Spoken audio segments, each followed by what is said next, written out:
Hi, welcome. In this video, I want to discuss the issue of tools and how it is that tools are intended to be a means to an end, not an end unto themselves by way of the inability to get rid of certain tools, what I refer to as device awareness, where the dog is seems better when they have, say, a remote collar on or a pinch collar on, but however, when those tools are removed, you continue to experience a out of control dog, a dog that that doesn't perceive you the right way.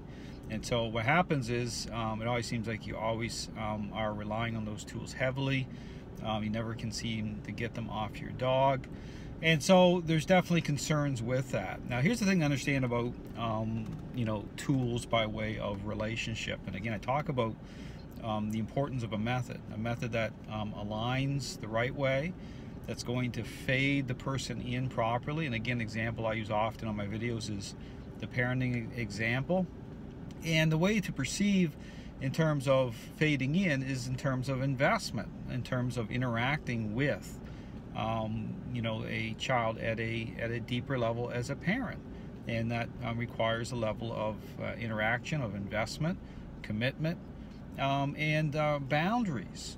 But again, when I talk about a process, and again transferring this over to the dog world, dogs as social animals, it's no different. When you look at the problems that are being generated from this very popular idea of training as a learning-based exercise, and with motivating dogs, using things that dogs want and desire right out of the starting gate, and then this assumption, because understand the dog training world is entirely built on this inherently flawed assumption that things are aligning the way that you think they are, by way just within a response-based framework, but in a superficial way, in a way that is very popular.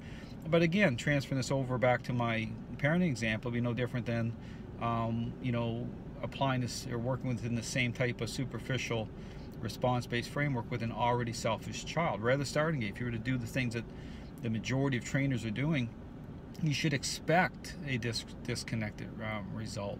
But again, this goes right over this issue about devices. Understand that when you are using certain devices, and then alongside of that, within this superficial process, what happens is the dog's perceptions are not changing the right way, and so the tools become a crutch.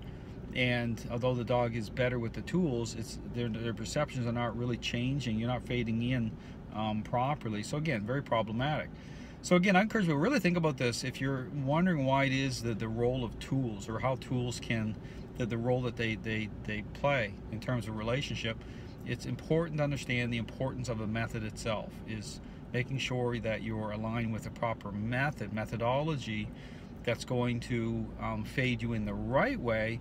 And therefore tools are more in a helper role, and then you can move beyond them, which means that this is where you get the dog off leash, the dog is perceiving you the right way, behavior issues, unwanted behavior issues are all diminishing, and you have a fantastic relationship. So again, encourage you to check out my website, lots of great information. If you're wondering about the role of tools, I have lots of content talking about tools as well, but also the importance of a methodology, getting it right at the very beginning. Thanks for watching.